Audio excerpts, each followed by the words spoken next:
I'll never forget the sound of her heels that morning, sharp, deliberate, echoing across the open office like little hammers against glass. Each step of hers wasn't just noise. It was a statement, a reminder of power, of control, of how small she wanted me to feel. Dead weight. That's the phrase she used. Victoria King didn't lower her voice when she said it. She didn't need to. She wanted everyone to hear. She wanted my shame to hang in the air like smoke. She circled around my desk like a wolf assessing a wounded deer. Her perfectly tailored suit, moving with the kind of confidence only people drunk on authority possess. "We're cutting costs," she said with that infuriating little smirk. "And frankly, your position is unnecessary." The office went silent. 20 people, my colleagues, people I'd shared lunches and laughter with, froze over their keyboards. No one moved. No one said a word. They all pretended to be busy. But I could feel their eyes flicking toward me. Their breaths held. She continued, voice carrying across the open floor plan as if she were delivering some victorious announcement. "You barely contribute in meetings. You question processes that have worked for years. Your reports are consistently late." Every word was a lie. A performance. She didn't care whether anyone believed it or not. It wasn't about the truth. It was about breaking me. About making an example of me. I sat there, hands folded calmly in my lap. My spine straight, even as my chest tightened. I forced my face to remain composed. Even though inside, something old and bitter was waking up. "You have until the end of the day to clear out your desk," she concluded. "HR has your paperwork." And then, as if I were nothing more than a disposable line item, she walked away, her heels clicking in triumph. Her head held high. I didn't cry. I didn't beg. I simply smiled and said, "Fine. Fire me." She stopped mid-stride, her smirk faltering for the briefest second. That was the first crack in her armor. She expected humiliation, but what she got was silence, dignity, and a truth she hadn't yet realized. Because what Victoria didn't know, what no one in that room knew, was that I, Eve Montgomery, owned 87% of the company whose name was printed on every employee badge in that building. For 3 years, I'd been sitting quietly inside my own empire, working under a different name, in a mid-level analytics role, letting her believe she had power over me. I had watched, listened, documented. She thought she was untouchable, but so did many people right before they fell. My father built Montgomery Pharmaceuticals with his own hands. My grandfather before him built it with his soul. I grew up breathing its history, Sunday dinners filled with clinical trial stories, board meeting echoes drifting through the halls of our home, whispered dreams of creating affordable medicine that actually put people above profit. We were never the biggest. That was never the goal. My grandfather had started this company in a garage with nothing but a stubborn heart and a promise: help the people the giants ignore. My father expanded it carefully, deliberately ensuring every decision balanced innovation with integrity. That was the world I inherited. Not just shares, not just money, legacy. When my father died of a heart attack, the board panicked. They wanted a strong, external figure to calm investors. I had the majority. I could have taken the CEO seat, but I didn't. I thought I was being wise. Thought that stepping back and letting a professional lead would honor his vision. Victoria King came into our lives like a well-polished blade. MBA from Stanford. A resume lined with gold. 2 successful leadership tenures at major healthcare companies. She spoke like she was born in the boardroom, soft enough to charm, sharp enough to cut. The board adored her. And I was cautiously optimistic. So I made a choice that would change everything. I became Eve Daniels. I took my mother's maiden name, changed my hair, accepted a position in research analytics far below my qualifications. I walked into my own company as a stranger, invisible in the cubicle sea. For 3 years. I lived like that. Quiet. Observing. And slowly, painfully, I watched the place my family built turn into something unrecognizable. Victoria smiled at shareholders while gutting the company from within. She called it efficiency. She called it streamlining. She dressed poison in elegant language and served it with champagne. Research budgets quietly shrank. Veteran employees were replaced with cheap contractors. Quality control turned into a checklist rather than a commitment. It wasn't just a shift. It was a dismantling. The culture my father built, the one where scientists debated passionately, where people cared, was replaced by fear. People stopped raising concerns. Because those who didn't last long. I spoke up. As Eve Daniels. No one listened. My reports were dismissed. My warnings ignored. I became, in her words, a negative influence. But I kept documenting every cut, every lie, every falsified report, every short-term profit she created by carving away at our foundation like a butcher with no mercy. And then yesterday, I overheard her in the break room, talking to our CFO. Once we streamline these departments and move production offshore, she said, we'll be perfectly positioned for the Axiom merger. My bonus will be astronomical. A merger. One I had never approved. One that required my vote as the majority shareholder. One she thought she could push through without me. That was the moment I knew this wasn't just about money.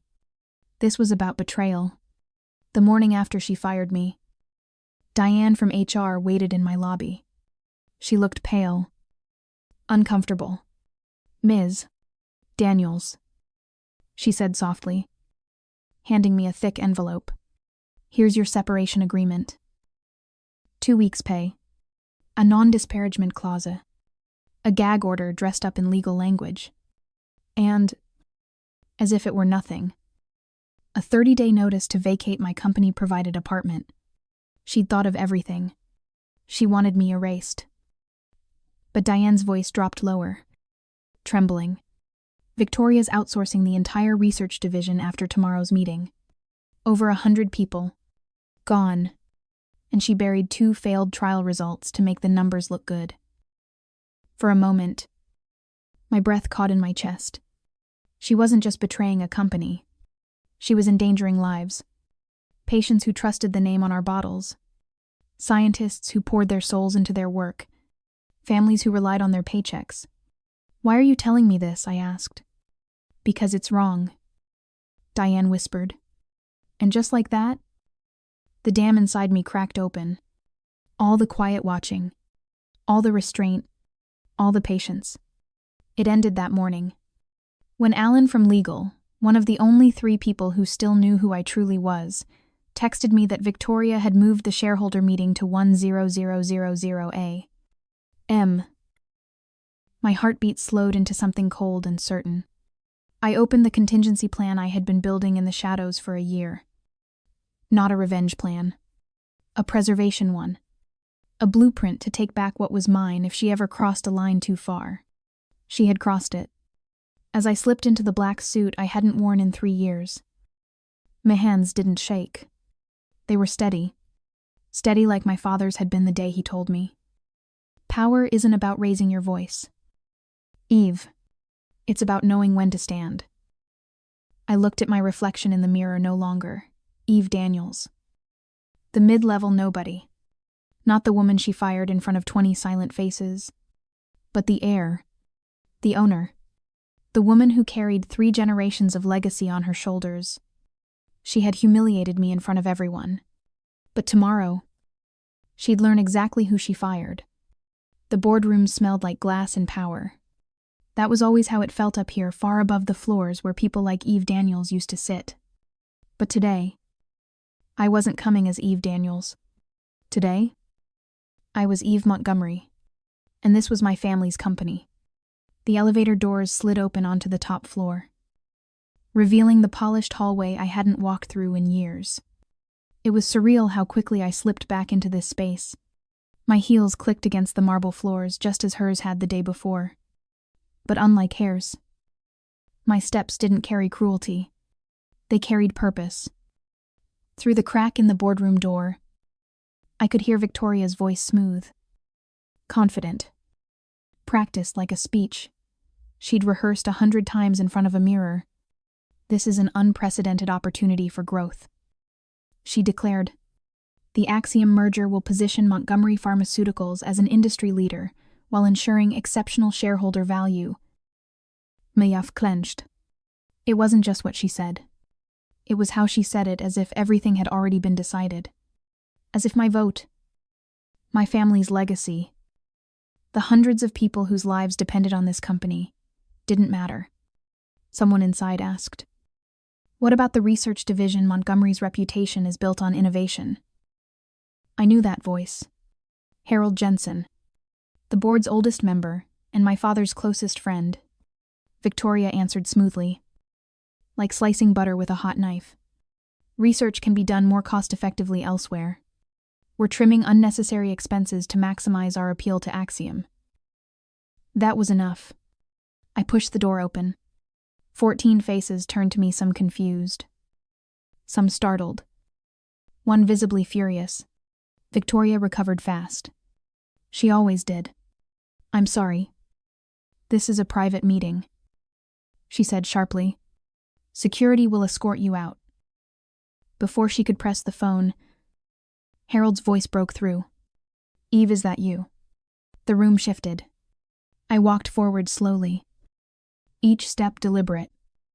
"Hello, Harold," I said, setting my briefcase down on the table. "It's been a while." Victoria's hand froze midair. Her face went pale. "Eve, Montgomery," she whispered, as if saying it might make it less true. I nodded. Majority shareholder, former CEO, and very much still the owner of 87% of this company. A silence fell over the room so thick you could hear the hum of the air conditioning. For 3 years, I'd watched her build a kingdom made of sand. And now, the tide was coming. "This is highly irregular," Victoria stammered, trying to collect herself. "Ms. Montgomery, while we appreciate your interest, this meeting is for current leadership to present our strategic vision." I met her gaze. Steady and cold. A vision that includes dismantling the Seattle facility, outsourcing research, and merging with Axiom without board or shareholder approval. A few board members shifted uncomfortably. They hadn't heard that last part yet. I pulled the press release from my briefcase and placed a copy in front of each of them. "Then why does this document, scheduled to go live tomorrow morning, state those decisions as finalized?" Victoria recognized it instantly, the same document her assistant had accidentally sent to Alan. Her composure flickered. "This is a misunderstanding," she said quickly. "It's just a draft. It's a betrayal." I cut in. "A betrayal of the company my grandfather built, my father protected, and the people who trusted us to do better than this." The word hung in the air like smoke. Betrayal.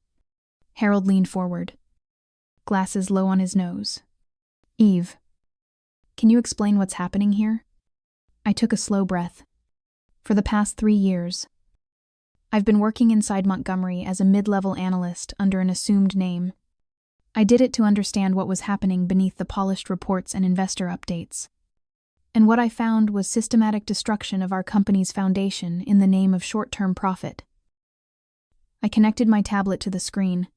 The wall behind me lit up with a timeline of Victoria's decisions, budget cuts disguised as efficiency, Kiat layoffs, quality control violations hidden in technical jargon, failed drug trials buried from board reports. "This," I said, pointing to the chart, "is what happens when leadership stops listening to the people who built this company." Victoria tried to interrupt, but I kept speaking calm. Steady. Unstoppable. She's not preparing this company for growth. She's stripping it down for sale. And she's been lying to all of you. The board members looked at the evidence, their eyes narrowing as the facade began to crack. Victoria finally snapped. "Even if there were some procedural oversights," she said tightly, "the results speak for themselves. Profits are up 42% since I took over. Our stock has nearly doubled. At what cost, I countered. Our reputation, the safety of patients, the livelihoods of hundreds of employees, my father's legacy." She smirked the same smirk she'd worn when she called me dead weight. "Business requires tough decisions. Eve, your father understood that. Even if you don't." Something inside me tightened like a knot. I hadn't heard anyone say my father's name in that room in years. Then she twisted the knife deeper. "Your father also understood the importance of professional leadership. He didn't think you were capable of leading after him. That's why he wanted someone like me." Her words hit like a punch to the chest. My heart lurched. For half a second, she almost had me. Almost. But then Harold spoke, his voice sharp, cutting through her lie. "That's not true. Robert Montgomery never said that. I was his closest friend on this board. He was proud of you." Eve. The weight of it all, the years of silence. The fear. The betrayal shifted inside me. I looked Victoria in the eye. She'd just made her first fatal mistake. Harold turned to Victoria. "I think it's best if you step outside while the board discusses these matters." Victoria stiffened. "I don't take orders. Security can escort you," Harold added. She left, but not without throwing me a look that could have cut steel. It didn't matter. She was already losing. As the door closed behind her, the room erupted in low, anxious conversations. I didn't say anything. I didn't need to. The truth had already started to do its work. When Harold finally called for quiet, his voice was solemn. "Before we vote," he said, looking at me, "there's something else everyone should know. Victoria hasn't just been planning a merger. She's been negotiating to sell our proprietary research portfolio to Axiom separately." A ripple of shock spread across the table. Harold slid a folder toward me. Inside were printed emails between Victoria and Axiom CEO emails discussing the sale of our research for a fraction of its value, with a consulting fee routed directly to her. She was going to sell us out, I said softly. And in that silence, everyone knew it was true. The board's vote was unanimous. Victoria King would be removed as CEO, effective immediately. But I knew this wasn't the end. People like Victoria don't go quietly. She'd spent 3 years weaving her web, and she wasn't going to let it unravel without a fight. Right on cue, the door slammed open. She returned with 2 men in expensive suits. "This emergency board meeting violates procedure," she announced. "My legal team agrees any decisions made today are invalid." I almost smiled. Her legal team, the one she hired behind the board's back. Alan rose from his chair, his voice calm but firm. "You're not our outside counsel. Victoria, Bernaire and Associates is." She smirked again. "Not anymore. I terminated them last month. Collins and Westfield now represents us." But before anyone could panic, the door opened once more. An older man entered, dignified and sharp. "Good afternoon. I'm Jerome Collins, founding partner of Collins and Westfield. I'm here at Ms. Montgomery's request." Victoria's face drained of color. Collins straightened his tie. "Collins and Westfield has never been retained by Montgomery Pharmaceuticals. The document claiming otherwise contains a forged signature from my office. And these 2 men," he gestured at her lawyers, "are not attorneys with my firm." One of them tried to slip out the door. The web she built had begun to collapse, and I didn't have to lift a single finger. Victoria's voice cracked as she hissed, "Even if you remove me, you can't undo the agreements already in place. The Seattle closure, the outsourcing, it's already filed." "No," I said calmly. No regulatory filings have been submitted, and any preliminary agreements are subject to board approval, which they never received. Her fury burned through the room. You planned this all along. She spat, working undercover, gathering information. You set me up. I looked at her not with hatred, with the cold clarity of someone who'd finally had enough. No. Victoria, you set yourself up the moment you valued profit over people, the moment you forgot whose name is on that building. The board watched her unravel in real time. The mask she'd worn so perfectly for years was cracking, and beneath it was nothing but ambition. Her mask was crumbling piece by piece, like glass under too much pressure. Victoria had spent years tightening her grip on this company, weaving careful narratives, building her kingdom with charm, manipulation, and ambition sharper than any scalpel. But the moment the truth surfaced, everything she built began to rot under the light. She turned to the 3 board members she had personally brought in after my father's death, people she believed were loyal to her. You need to support me on this, she hissed. Remember our discussions about your compensation packages after the merger. The words hung in the air like a poisoned fog. 2 of them flinched. The third straightened his back and met her eyes coldly. Ms. King, he said slowly, are you suggesting we made personal arrangements regarding this merger? Because that would constitute a serious breach of fiduciary duty. The silence that followed was devastating. She realized, too late, that she had just implicated herself. Whatever shaky foundation of loyalty she still had crumbled beneath her feet. The vote to remove her as CEO had already passed. The forged legal stunt had failed spectacularly. And now, her political power was dissolving in real time. Security entered quietly. 2 men in black suits. She tried to hold her ground chin high. Voice sharp, but her hands trembled just enough to betray her. This isn't over. She spat as they escorted her out. You can take the company, Eve. But you can't undo what I've built. You don't have the stomach for it. I didn't answer. I didn't need to. Because what she built was a house of cards. And I was the storm. The boardroom was quiet after she left, the kind of quiet that comes after an earthquake, when the world hasn't yet caught up with what just happened. Papers were scattered across the table. Harold leaned back in his chair, rubbing the bridge of his nose. Alan was the first to speak. She almost pulled it off. He murmured, "If you hadn't been here today," I knew exactly what he meant. If I hadn't stepped out of the shadows when I did, Victoria would have merged Montgomery Pharmaceuticals with Axiom, outsourced the soul of the company, sold off the research my father's generation had spent their lives building, and pocketed millions in personal kickbacks. My father's legacy would have been gutted like a carcass, and the world would have remembered Montgomery Pharmaceuticals, not as a family-built company dedicated to patients, but as just another corporate shell consumed by greed. I should have stopped her sooner, I whispered. The guilt crawled through my chest like a weight. I should have. Harold shook his head. No. You played the long game. You saw who she really was. And when the moment came, you didn't hesitate. His voice steadied me. But removing her wasn't the end. It was only the beginning of rebuilding.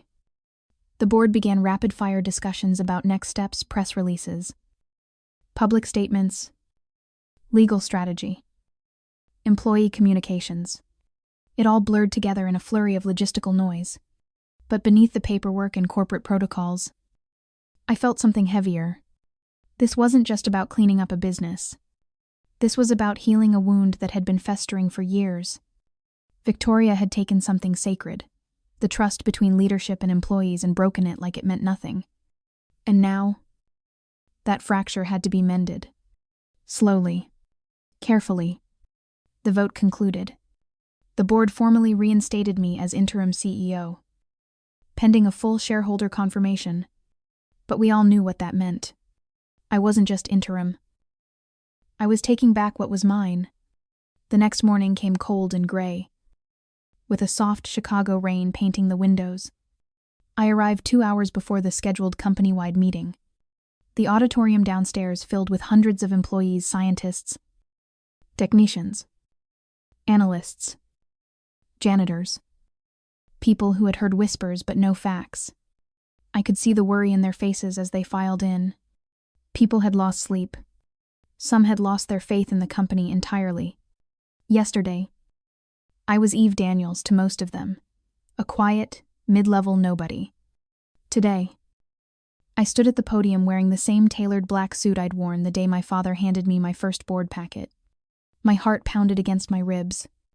Not from fear, from the weight of everything. I gripped the sides of the podium. "Good morning," I said. My voice echoed softly through the microphone. For those who don't know me by this name, my name is Eve Montgomery.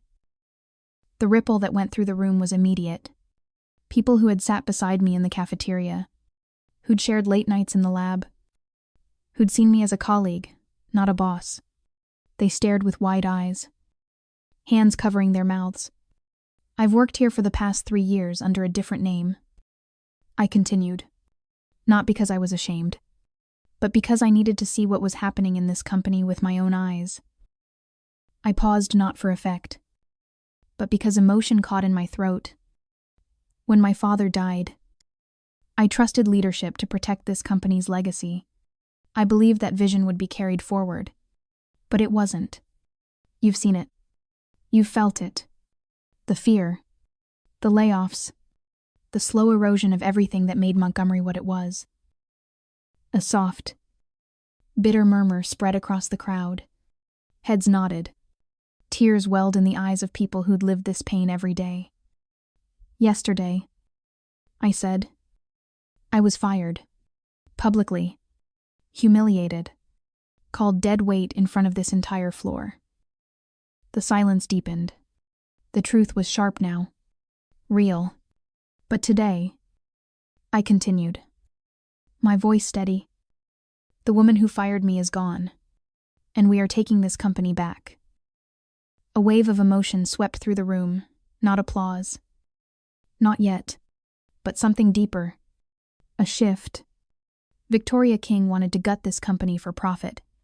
She wanted to sell our research, outsource your jobs, and erase our values. But she forgot one thing. This company doesn't belong to her. It belongs to us, to the people who built it, to the people who keep it alive every day. I clicked to the first slide of my presentation. It wasn't financial charts or projections. It was photographs of the people in that very room, researchers in lab coats, maintenance staff smiling, warehouse teams. The real foundation. Value isn't measured in quarterly bonuses or merger contracts. I said, value is measured in integrity, in the trust between us, in the lives of the patients who depend on us to do the right thing. Always. I laid out the plan I'd spent months building in secret, the one I'd hoped I'd never have to use. No mass layoffs. No outsourcing the research division. No cutting corners on quality control. Instead, a restructuring that protected the heart of the company. A new employee seat on the board to make sure voices from every floor were heard. An internal whistleblower protection program so no one would ever be silenced again. And most importantly, a vow to return Montgomery Pharmaceuticals to what it was always meant to be, a place where medicine was made by people who cared. I didn't give them empty slogans. I gave them a future they could believe in again. As I spoke, something changed in the room. Shoulders straightened, eyes lifted. For the first time in years. I hope didn't feel like a lie. When I finished, the auditorium fell silent for a heartbeat, and then someone began to clap. Soft at first, then another, and another. The sound grew, rolling through the room like thunder. A standing wave of applause. It wasn't polite or rehearsed. It was raw. It was a release. Some people cried. Some laughed. But everyone felt it. It wasn't about me. It was about reclaiming something they thought was lost forever. Outside, Rain still fell in steady sheets. Victoria stood at the curb, a single suitcase in hand, security guards flanking her. Her perfect hair clung to her forehead. The confidence she'd worn like armor was gone. She looked at me as I stepped out of the lobby. "You won't last," she said bitterly. "The market's changing. The way your father ran things is dead. You'll be obsolete within 5 years." I stepped closer, calm and collected. "Maybe," I said. "But if we fail, we'll fail with our integrity intact." She laughed cold, hollow. "Integrity doesn't pay shareholders. Sustainable growth built on trust and quality pays shareholders just fine." I replied, "It just takes more vision than you ever had." Her car pulled up. She paused, just long enough to give me one last poisonous look. "You could have learned something from me." I met her gaze. "I did," I said softly. "I learned exactly how I don't want to lead." She turned away without another word. Back upstairs, in my father's old office, the one she had redecorated into a sterile white box, Alan was waiting with a bottle of champagne. The rain made the window glass shimmer like it was alive. "Congratulations," he said, pouring 2 glasses. I stared at the bubbles rising in mine. "There's still so much to fix," I whispered. He smiled. "Yes, but now you have an entire company behind you." On my desk sat a photo she had taken down months ago, my father, beaming, holding the first bottle of our flagship drug. I placed beside it a newer photo, me and my analytics team from last summer's picnic. Laughing. Messy. Real. Legacy and future. Side by side. I lifted my glass. To new beginnings. Alan raised his with a grin. "And to the best revenge of all success on your own terms." We clinked our glasses as the rain kept falling outside. For the first time in years, I didn't feel like I was standing in my father's shadow. I was walking beside it. This wasn't just a comeback. This was homecoming. If this story resonated with you, if it reminded you of the strength we sometimes have to find in silence, the power of standing up when it matters most, then don't forget to like, share, and subscribe. Your voice matters more than you think. And sometimes, revenge isn't loud. It's simply reclaiming what was always yours.